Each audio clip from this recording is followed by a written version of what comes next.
Avez-vous déjà pensé à créer un jeu vidéo? Oui? Non? La suite sera la même. Salut à tous, c'est Zlino. Aujourd'hui, j'aimerais aborder un sujet qui est, je pense, encore trop stigmatisé. Il y a trop de clichés, trop d'a priori, trop d'idées reçues. Le développement de jeux vidéo. Il y a plein de questions qu'on peut se poser autour de ça. Est-ce qu'il faut 2300 de QI? T'as vu ma gueule? Est-ce qu'il faut une gigabarbe? Est-ce qu'il faut être un gros no-life et avoir passé sa vie sur les jeux vidéo depuis que t'es tout petit, que t'es un tout petit zizou? Est-ce qu'il faut absolument avoir fait des études à bac plus 5, plus 8, plus 1000? Est-ce qu'il faut avoir une giga culture vidéoludique? La réponse à tout ça, mes amis, c'est non. Bien sûr que non. Si on reprend mon profil, je suis nul en maths, j'ai failli rater mon brevet, j'ai failli rater mon bac, je suis diplômé par je ne sais quel miracle d'un master en informatique qui n'a pas de lien direct avec le gaming, you know? J'entends par là que nos cours n'étaient pas en lien direct avec le monde du jeu vidéo. Mais, bien sûr, pour ceux qui se posent la question, le taf d'un développeur logiciel et celui d'un développeur de jeux vidéo est fondamentalement le même. C'est du code. C'est du code. C'est de la programmation, en principe ça reste le même. Ça va différer de ce qu'il y a autour, de ce qu'on va manipuler et y intégrer, mais la logique reste la même. C'est un ordinateur, quoi. Tu comprends ce que je dis? Et pourtant, je suis capable de créer un jeu vidéo. Je suis loin d'être le meilleur, je vous l'accorde, mais j'en suis capable. Bref, j'enlève mes lunettes, je remets mes lunettes. Let's go! À cet instant précis, Antoine pense avoir réalisé une parfaite imitation de Mario. C'est alors avec grand regret qu'il découvre son œuvre et s'excuse auprès de toute la communauté. Merci. Déjà, pour créer un jeu vidéo, on va avoir besoin d'un moteur. C'est lui qui va effectuer le rendu visuel et qui va faire en sorte que les objets réagissent comme il se doit. Il en existe plusieurs, mais les deux principaux sont Unreal Engine et Unity. Et on va utiliser Unity. Parce que pour moi, et c'est mon avis personnel, il est inutile de me cracher à la gueule, c'est celui qui s'assimile le plus facilement et celui qui est le plus propre visuellement. Et de toute façon, je vais peut-être en faire grincer des dents certains, mais on est capable, l'un comme l'autre, de réaliser les mêmes performances. Si, Metamorphose fois de côté, ils sont trop bien tous les deux. Unity est gratuit, et même s'il possède une version payante, on ne sera pas limité dans la création, on pourra faire tout ce qu'on veut. Pour résumer, les principales limitations sont ne pas pouvoir mettre le thème sombre, oui je vais verser une larme quand je l'ai su, mais on s'y fait vite. Le splash screen obligatoire qui va afficher au lancement de ton jeu le logo de Unity avec écrit en dessous Made with Unity. Je vois pas où est le problème, ça dérange personne je pense. Au contraire, soyez fiers de votre moteur. T'as vu le moteur, il est gros, il fait du bruit, il est puissant, c'est un gros moteur et ça. Soyez fiers de vous, de ce que vous faites, de votre physique, de votre famille, de vos amis, de votre... La troisième, c'est que vous êtes limité à 100$ de chiffre d'affaires. Donc autant vous dire que si vous arrivez à ce stade, c'est le dernier de vos soucis. À titre d'exemple, le statut d'auto-entrepreneur en France limite le chiffre d'affaires à 64 000 €. Entre autres, les autres fonctionnalités sont des choses beaucoup plus secondaires qui vont être utilisées dans des cas précis. Par exemple, Collaborate de Unity, qui permet de travailler à plusieurs sur un même projet, on s'en fout, tout le monde utilise Git. D'ailleurs, si vous voulez que je fasse une vidéo dessus, dites-le moi dans les commentaires, comme ça je saurai si vous êtes intéressé. Ou encore le cloud building, etc. C'est des options. T'en fais pas, tu pourras faire ce que tu veux. Que ce soit 2D, 3D, multiplayer, réalité augmentée, réalité virtuelle, tu seras libre. Au même titre que ceux qui ont créé avec Unity les célèbres Hearthstone, Cuphead, City Skyline ou encore le magnifique Rust, auquel j'y joue en ce moment. Donc si vous voulez passer me voir, faire un petit coucou petite perruche sur Twitch, c'est dans la description. Donc suis-moi, on va apprendre ensemble à créer ce que j'assimile plus à une expérience qu'un jeu vidéo, avec de la physique et tout, enfin tu verras, franchement c'est trop cool. Physics is life. Will Smith il a dit qu'il adorait la physique. Je sais pas pourquoi je dis ça. Et c'est parti. Juste une petite chose. À l'heure actuelle, tu te demandes peut-être si tu as besoin de connaissances en programmation. Eh bien t'en fais pas, fort heureusement la création d'un jeu vidéo ne repose pas que sur le code, et arrivé à cette étape je te donnerai les outils nécessaires pour contourner ce problème. Donc t'en fais pas, viens faire un câlin de tonton. viens, je te dis. Bon pour commencer il vous faut Unity. Donc pour cela tapez simplement Unity Hub sur Google, prenez le premier lien, téléchargez-le et installez-le. Et là, faut patienter. Lorsque vous allez les lancer, il va vous demander d'activer une licence. Donc pour cela, cliquez sur Activate New License. Choisissez Unity Personal est la première option si vous êtes une entreprise réalisant moins de 100 000 $ de chiffre d'affaires par an. Et la deuxième si vous utilisez Unity dans un cadre non professionnel. Ensuite, cliquez Down. Une fois que c'est fait, quittez les préférences et rendez-vous dans Install. C'est là que vous allez trouver toutes les versions d'Unity installées sur votre ordinateur. Donc on va en ajouter une, cliquez sur Add. Et ici, choisissez la dernière version en date comportant un F. En fait, à la fin, il y a à chaque fois une lettre, F, A et B. F pour final, donc une version stable, A pour alpha et B pour bêta. Ensuite, il va nous demander sur quelle plateforme on veut exporter notre jeu. Donc personnellement, ce sera Windows. Une fois que c'est fait, on va aller dans le projet et ajouter un nouveau projet. Choisissez 3D. choisissez le nom de votre projet et son emplacement, puis cliquez sur créer.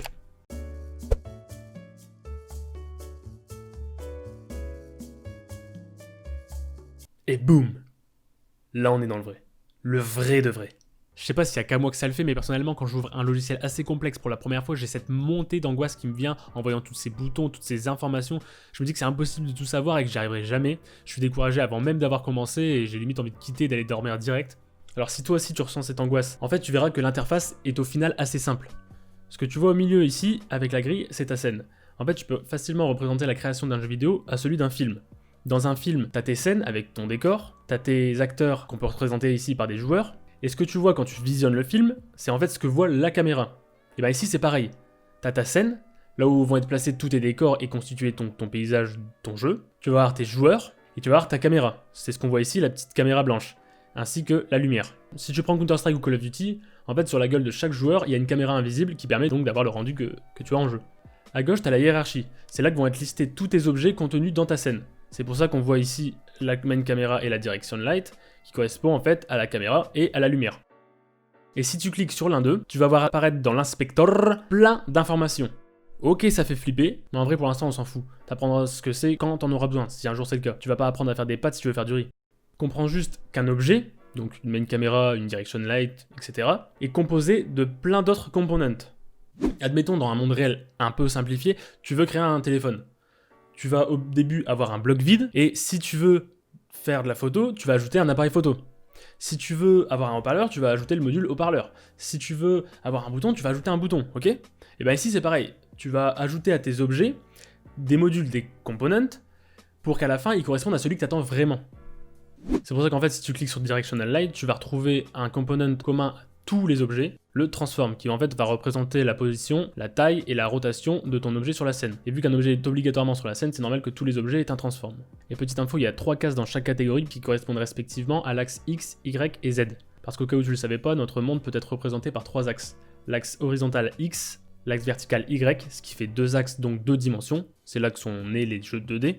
Et le troisième, l'axe des profondeurs, Z. C'est là que sont nés les jeux 3D. 2D pour 2 dimensions, 3D pour 3 dimensions. Et c'est donc tout naturellement que notre objet Direction Light va avoir le component Light, qui correspond à la lumière. Parce que s'il n'y a pas de lumière, il va faire tout noir. Ta gueule! Et c'est comme ça que va fonctionner un jeu. Il va y avoir plein de scènes avec plein d'objets qui eux-mêmes ont plein de components. Ils vont tous interagir ensemble. D'ailleurs, on va voir ce qu'on peut faire avec ce qu'on a vu actuellement. Retournez dans la hiérarchie, faites clic droit, 3D Object, et cliquez sur Plane. Ce qui va nous créer un plan. Pour le sol en fait. La base des bases. Encore une fois, il y a plein d'informations qui font flipper, même moi de tête je saurais pas expliquer chaque ligne, mais est-ce que ça va nous empêcher de créer ce qu'on veut? Absolument pas chef. D'ailleurs tu te souviens des 3 axes qu'on a vus juste avant? On les retrouve ici, l'axe X, Y et Z. X, Y et Z. Et si tu cliques sur l'une des flèches, tu vas pouvoir le déplacer, et d'ailleurs en haut à droite dans le transform, ça va bouger aussi, et c'est normal vu qu'on le déplace dans la scène. Une fois que t'as terminé, remets les coordonnées à 0 pour le centrer, et passons à la suite. En haut à gauche, t'as plusieurs boutons qui permettent directement de modifier l'objet, de le bouger, de changer sa taille, de changer son orientation. Bref, t'auras compris, c'est une barre d'outils. D'ailleurs, tous ces outils sont accessibles via les touches QWERTY et tu peux les changer en AZERTY par exemple dans les paramètres. Tu peux aussi tourner autour de l'objet avec Alt, modifier la vue avec clic droit et te déplacer dans la scène avec CTRL Alt. Il nous reste donc la dernière fenêtre, celle du bas, et elle va être assez rapide. Tu vois l'explorateur dans Windows ou fichier dans Mac? Bah c'est pareil, tu vas y retrouver tous les fichiers de ton jeu ainsi que le chemin auquel tu te trouves. Par exemple, clique dans le dossier scène, tu vas retrouver Sample Scene qui est le même nom que celle dans la hiérarchie, et c'est pas un hasard puisque c'est la sauvegarde. D'ailleurs, il y a une petite étoile, ce qui veut dire qu'on n'a pas sauvegardé. Donc là par exemple si je ferme, on va perdre notre sol qu'on a créé avec tant de sueur. Donc petit CTRL S, et c'est parti. Voilà, si je te dis que maintenant tu sais tout l'essentiel, ou presque, tout le reste ça fait des icônes secondaires, tu vas vite comprendre à quoi ça sert en les testant, de toute façon n'aie pas peur, tu vas pas tout casser. Par exemple tu veux créer un nouveau niveau, une nouvelle scène, tu fais clic droit, Create, Scène, tu lui donnes un petit nom. Et voilà. Terminé, bonsoir. Hop, ça a changé dans la hiérarchie. Bon, maintenant qu'on a vu le principal, on va réaliser une petite expérience, comme je l'avais dit un peu dans l'intro, une expérience en jeu, parce que perso, moi ce que j'aime bien c'est la physique. Je trouve que vraiment l'interaction avec les objets, voir ce qui se passe, etc., je trouve ça super fascinant. Ça me donne le smile. Donc ce qu'on va faire, c'est qu'on va réutiliser tout ce qu'on a vu précédemment pour vous assimiler un peu, et qu'ensuite vous puissiez rouler tout seul sur la route de la joie. En prenant le même mécanisme que le sol, créez un cube, mettez-le en 0, et montez-le un petit peu pour qu'il soit décollé du sol. Là clairement si on clique play, il va rien se passer, il va rester en l'air. Et ici c'est pas X-Men, donc on va le faire redescendre sur terre comme toi et ton putain d'ego. Et donc là, concentrez-vous, c'est en réutilisant le même principe que vous serez capable de créer ce que vous voulez. Ce que vous voulez. Je vais me mettre à votre place, je connais pas Unity, j'ai jamais utilisé, je sais pas comment faire, mais je veux que ce cube se comporte comme dans les réalités. N'oubliez pas la métaphore du téléphone, là ce cube, on veut lui donner de la physique. Je sais pas comment on fait, mais Google sait. Et me sort pas « Oh je sais utiliser Google » ou je te tords le cou. La plupart du temps j'écris Unity en premier pour filtrer les recherches et tomber que sur du Unity. Et ensuite j'ajoute ce que je veux réaliser en anglais. Toujours en anglais, même si c'est chiant, en anglais. Et me sortez pas l'excuse du « Oh je suis nul en anglais », non. Il existe Google Traduction et DeepL, DEEPL.com. Meilleur traducteur du monde. J'ai fait tous mes devoirs d'anglais en master avec. Mon prof était britannique, il a jamais rien cramé. Écrivez ce que vous souhaitez. Copier. Coller. Premier lien. Rigid Body. Rigid Body permet à l'objet de réagir sous les contrôles de la physique. Blablabla. Il peut recevoir des forces. Blablabla. Bon. En lisant la description, ça semble en tout cas correspondre à ce qu'on attend. Donc, on va tester, c'est quoi, ça coûte rien. On retourne dans Unity, on sélectionne notre cube, on ajoute un component, rigid body. Bam. On clique play, on teste. Magique. Incroyable. Je suis sous le choc. Je te dis, j'ai des palpitations. Ce qu'on va faire, c'est qu'on va créer plein de cubes pour les empiler, mais avant, on va créer un préfab de ce cube. Pour l'instant, retenez juste qu'un préfab, c'est une sauvegarde d'un objet.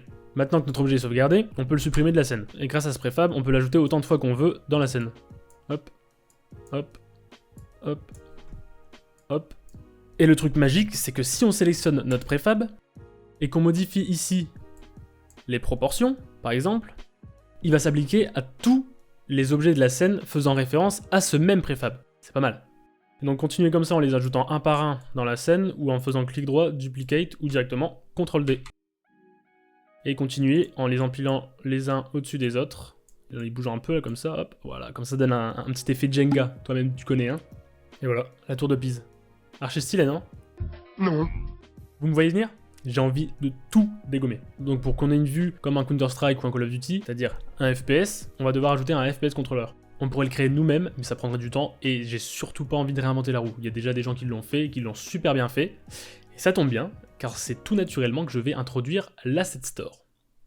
L'Asset Store, c'est un magasin qui, si on le compare à Steam par exemple, Steam va proposer plein de jeux, et ben l'Asset Store, lui, va proposer plein d'objets 3D, 2D, des images, des scripts qu'on va pouvoir ajouter dans le jeu, et qui ont été créés en fait par d'autres personnes, ou par Unity eux-mêmes parfois, et qui sont donc disponibles au public en échange de l'argent, ou des fois gratuitement. Attention, tout n'est pas bon à prendre, mais il y a des choses incroyables qui donnent envie de créer des trucs de fou. Bref, cliquez sur le lien en description, ou recherchez comme moi, First Person All-in-One, et sélectionnez-le. Faites ensuite Download et cliquez sur Import. Et ça tombe bien parce que quand je disais que tout n'est pas bon à prendre, bah là c'est le cas. Le créateur a mis en fait à disposition une scène démo qui permet de comprendre comment fonctionne la chose, mais là on n'en a pas besoin. Du coup, désélectionnez tout, hop, et on va juste sélectionner le dossier First Person Hey He Ho. Cliquez sur Import. Retournez ici dans Asset, allez dans First Person IEO Pack, First Person IEO, et ici on a le préfab et le script. Donc prenez le préfab, déplacez-le dans la scène, mettez-le à 0, 0, 0, déplacez-le. Et on peut voir ici qu'il comporte une caméra. Donc on peut supprimer l'ancienne qui était déjà là. Et je vous invite à faire play. J'ai une sensi de porc, mec. C'est waouh. Franchement, à CS, je joue pareil. Hop, une tête. J'ai besoin de ça, de tapis de souris. Je pourrais jouer sur mon coude si vous voulez configurer les touches ZQSD. Regardez en description, j'ai tout décrit. Bon, il ne nous reste plus qu'à créer le boulet et le lancer. Comme la plateforme est un peu petite, on va augmenter sa taille. On va le mettre à 5 et 5. Ça me paraît déjà mieux. Et ensuite, on va créer un objet 3D, sphère. On va le renommer en bullet. Et on va en créer un préfab. Une fois que c'est fait, vous pouvez supprimer l'objet dans la scène. Cliquez sur votre préfab. Ajoutez-lui un rigid body pour que lui aussi subisse les lois de la physique. Et modifiez sa taille à 0,5 pour que ça ressemble plus à une boule et pas à un rocher. Et ensuite, il suffira juste de créer ce préfab sur le joueur quand on clique et le lancer. Au passage, pour organiser votre projet, n'hésitez pas à créer des objets vides. Je vous invite encore une fois à mettre les coordonnées à 0 pour le centrer. Et ensuite, par exemple, déplacer tous les cubes dans un même GameObject et le renommer par exemple All Cube. Comme ça, tu peux replier pour que ce soit plus lisible. Et en fait, en sélectionnant les parents, ça sélectionne automatiquement tous les fils. Comme ça, tu peux tout déplacer d'un coup. Pour pouvoir créer le boulet quand on clique et le lancer, on va devoir coder. Donc cette partie s'adresse à tous ceux qui ont quelques connaissances en code. Il n'y a pas besoin de tout connaître sur le bout des doigts, seulement le fonctionnement c'est bon. Comme je l'ai dit dans l'intro, pour ceux qui n'y connaissent rien, je vous invite à recopier pour l'instant et à aller voir quand elle sortira la vidéo dédiée entièrement à créer les mêmes mécanismes mais sans code, avec des outils visuels qui s'apparentent un peu à des arbres mentaux pour ceux qui connaissent ou qui en ont fait comme moi au lycée. Et donc pour ceux qui se demandent comment la programmation fonctionne à l'intérieur d'un jeu vidéo, c'est votre moment. Dans les assets, créez un nouveau dossier, appelez-le script, et à l'intérieur, créez un nouveau script. Appelez-le comme vous voulez, mais une chose importante à retenir, c'est que le nom du fichier doit être exactement le même que la classe ici. En l'ouvrant, on peut voir qu'il y a déjà deux fonctions de base, dont la fonction UDED qui est appelée toutes les frames. Une frame, c'est une image. Je sais pas si vous voyez, mais souvent quand on parle des consoles, on parle de leur taux d'image par seconde. La PS4 ou la Xbox, c'est 60 images par seconde, si je dis pas de bêtises. Donc ça veut dire que par seconde, il va avoir 60 images d'affichées. Donc cette fonction update, si on est dans le cas d'un jeu à 60 fps, elle va être appelée 60 fois par seconde. Et on a la fonction start qui elle est appelée à la toute première frame, donc la toute première image du jeu. C'est tout. Juste avant de commencer nos premières lignes, pour pas qu'on oublie et que vous compreniez, on va ajouter notre script à notre objet. Donc prenez la caméra et ici ajoutez notre script. Ce qui veut dire que maintenant, notre player caméra, donc notre joueur, possède le script Firebullet. Donc on peut retourner maintenant dans notre script et commencer à coder. Pour commencer, on va devoir récupérer notre boulet pour ensuite pouvoir le créer.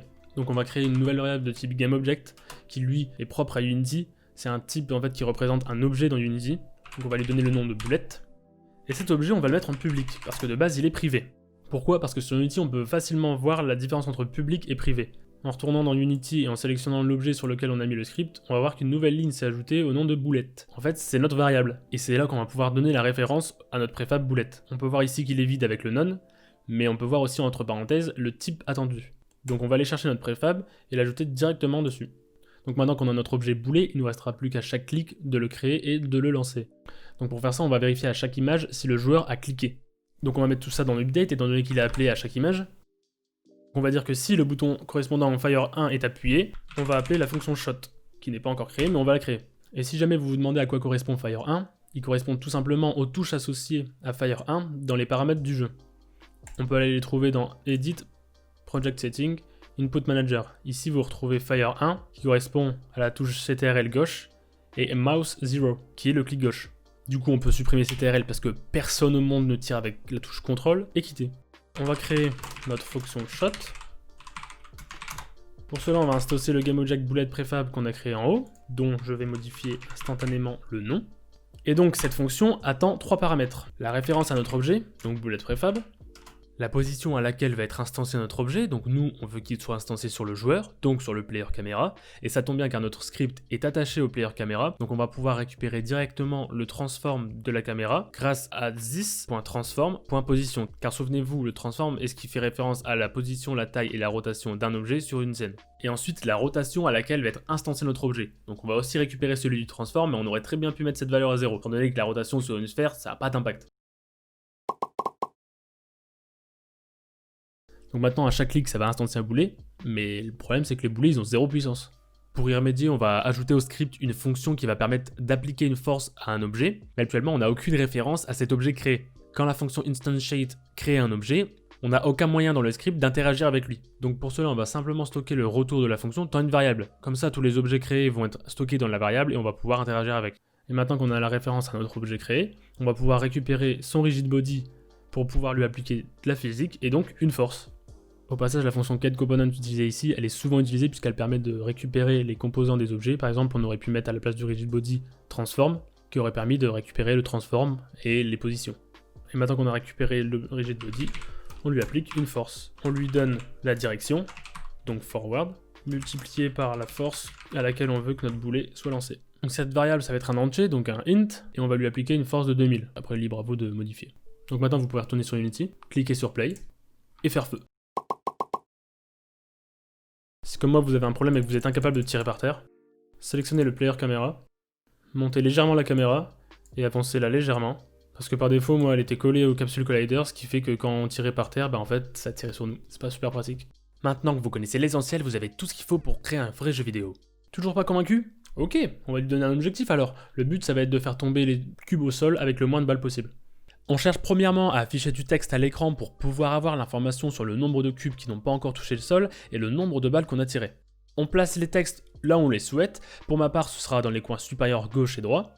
Pensez à adapter la taille des polices et à renommer les GameObjects pour que ça reste lisible. Créez ensuite un script qui va gérer l'affichage de ces deux informations et les comptabiliser. Placez ce script dans le préfab cube. Ensuite, on va avoir besoin d'une variable commune à tous ceux qui ont ce script, donc ici à tous les cubes. Pour cela, on va utiliser le mot-clé statique juste avant le type de variable. Ajoutez ensuite une variable texte qui va faire référence au texte qu'on a ajouté sur la scène juste avant. Et un booléen qui va permettre de vérifier que chaque cube ne touche qu'une seule et unique fois le sol. Et pour cela, il va falloir effectuer une action quand il le touche, et donc on va avoir besoin de détecter les collisions. On veut s'assurer que l'objet avec qui il est rentré en collision est bien le sol, et pas un autre cube. Et ça, on va le vérifier en checkant si le nom de l'objet est bien le nom que l'on a donné au sol. Donc dans mon cas, c'est le nom ground. Et si le cube a déjà touché le sol, grâce à notre booléen créé précédemment. Si ce n'est pas le cas, on passe directement notre booléen à vrai, puisque maintenant il l'a touché. On décrémente le nombre de cubes restants et on actualise le texte dans la scène. Cependant, on a beau modifier le texte avec la nouvelle valeur qu'on vient de décrémenter, notre variable texte n'est pour l'instant pas associée à notre texte dans la scène, et le nombre total de cubes n'est pas compté. Alors pour le premier, faisons appel à notre meilleur pote, et pour le second, on va juste incrémenter le nombre de cubes restants au lancement de la scène, dans la fonction start, étant donné que cette fonction va être appelée par chaque cube. Pour continuer, créons un texte qui s'affichera quand le joueur fera tomber tous les cubes, et ce sera quand le nombre total de cubes restants sera égal à 0, qu'on affichera ce texte et qu'on stoppera le jeu. Encore une fois, ici on va pas faire de miracle et pondre ça de nulle part, on va utiliser le timescale comme précisé par notre cher ami Lucas Major. Et dernière ligne droite, on va procéder de la même manière pour le nombre de boulets tirés, mais cette fois-ci sur le script FireBullet. On crée une variable texte et une variable contenant un entier pour le nombre de tirs effectués, et lorsqu'on l'en tire, on va l'incrémenter et actualiser le texte comme on l'a fait sur l'autre script. Après réflexion, ça aurait été plus logique de mettre ces deux lignes dans la fonction shoot. My bad, l'erreur est humaine. J'ai ensuite modifié la taille des textes pour que ce soit plus lisible, désactivé le composant texte de l'objet Victory et associé le texte NumberBullet de la scène à notre script, donc dans le player caméra. Si on n'a pas procédé de la même manière dans l'autre script, c'est parce qu'il n'est pas possible de fournir l'objet d'une scène à un préfab, vu que ce préfab, lui, il n'appartient à aucune scène. Allez dans File, Build Setting, dans Target Platform et Architecture, mettez ce qui est en correspondance avec votre ordinateur, dans mon cas Windows et 64 bits. Cliquez sur Build, et enfin, lancez le jeu.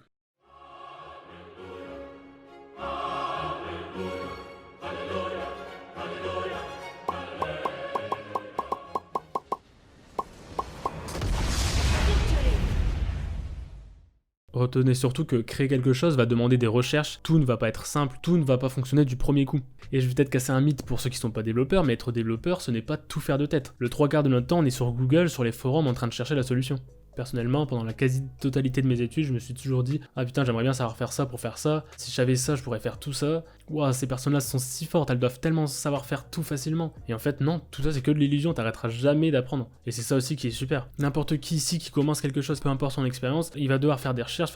Même moi qui n'en suis pas à mon premier jeu, pour préparer ce tutoriel en amont, j'ai dû faire des recherches Google, il y a des trucs dont je me souvenais plus. Donc applique les conseils et le principe que je t'ai dit et tu verras, ça ira tout seul. Personnellement, c'est ce que j'ai fait, c'est ce que j'aurais aimé entendre quand j'ai commencé le développement de jeux vidéo. J'ai suivi un long tutoriel complet que j'ai acheté et tout, et au final ça m'a servi quasiment à rien quoi. Les 3/4 des trucs que j'avais vus, je les ai pas utilisés parce que voilà, tu le vois sur le coup mais tu t'en souviens plus après. Et au final quand j'ai créé un jeu mobile, et ben au début c'était que des recherches Google. Et c'est pas pessimiste ce que je dis, au contraire, c'est trop bien, t'es pas obligé de te taper des centaines et des centaines d'heures de cours pour savoir faire ça. Et t'as la chance que la documentation de Unity, comme t'as pu le voir avec le rigid body en début de vidéo, est super bien faite, elle est super détaillée, et donc t'arriveras facilement à créer ce que tu veux, en plus des tonnes de tutoriels qui existent sur YouTube et sur les différents blogs. Donc lance-toi, rejoins-nous sur Discord pour qu'on puisse tous s'entraider, mets un j'aime si t'as apprécié ma vidéo et qu'elle t'a aidé, partage et abonne-toi, c'est super important pour l'avenir de la chaîne, on le dira jamais assez. Et sur ce, je vous dis ciao.